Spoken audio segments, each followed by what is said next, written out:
Hello everyone, welcome to the very first edition of the Fawcett Report. I'm Sean Fawcett. If I could ask Tiger Woods one question, it would be, was it worth it?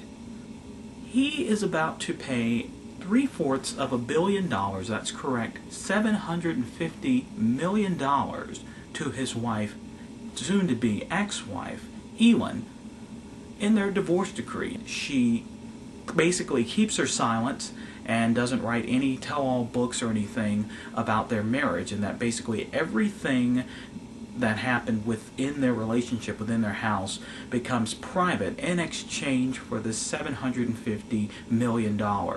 Also, she would receive primary custody of the couple's 2 children. Now, I just don't understand, Tiger. Why? Again, I mean, most of the women that he was with, they were porn stars or strippers or just basically just slutty women. They weren't even that good looking. In fact, he claims that he was with over 100 women. So I mean, we just saw a few of them. There are probably some that are, actually really ugly. But in other news, an Omaha, Nebraska woman has filed a wrongful termination suit against her former employer. Now, you have to keep up with this one. This one is a little bizarre. Jamie Harms, who was pregnant at the time that she was terminated from her job at Hearthstone Homes, claims that her boss fired her because her fetus was giving off negative energy in the workplace, and that the unborn child had a, quote, negative agenda. I kid you not. I'm not joking. She claims that Hearthstone Homes CEO John Smith said that he had actually once encountered her child in a previous life. I'm not joking. I mean, I've been fired for some unfair reasons, some stuff, that I didn't think was really warranting of my termination. On one job, the boss found out that I was making fun of him and I wasn't speaking too glowingly of him outside of his presence. I would make fun of him because he was fat, out of shape, smoked 2 packs of cigarettes a day, and would lock himself in his office and eat a box of chicken. I mean, what sane person wouldn't make fun of a obese, out-of-shape boss who smoked cigarettes all day and ate chicken in his office? But to be fair, the company says that they also fired other people at the same time that she was fired, and that it had nothing to do with the so-called negative energy that her unborn child was emitting into the workplace. Now, if this case has any veracity to it, it has the potential of being the greatest wrongful termination suit in the history of the court system.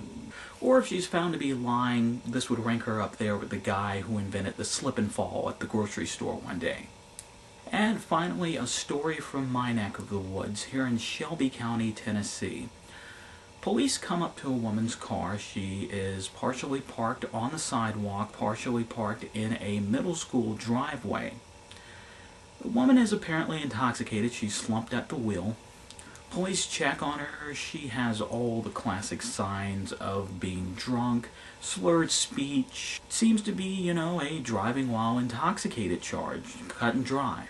When they inspect Kelly Moss's automobile, well, they don't find any alcohol. Well, was she on drugs? No, apparently not. What they did find was a partially empty Diet Coke bottle and also a partially empty bottle of vanilla extract. Yes, that's correct, folks.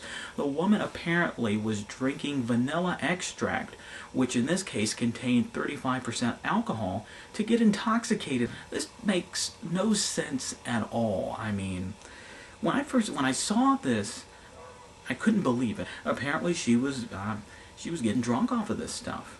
I mean, this sends a great message to kids, doesn't it? Now they're rambling through the kitchen cupboards right now trying to find that bottle of vanilla extract.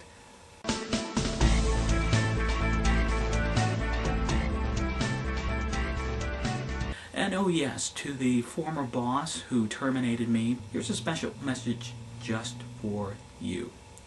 You need to exercise, you need to stop smoking those cigarettes, and for God's sake, you 8 pieces of chicken a day, that's like 6, 7 chickens. You're pitiful, man. You are pitiful. And I bet you're still fat. You're nasty, you're disgusting, and I never liked you, and I still make fun of you. Hope you've been well.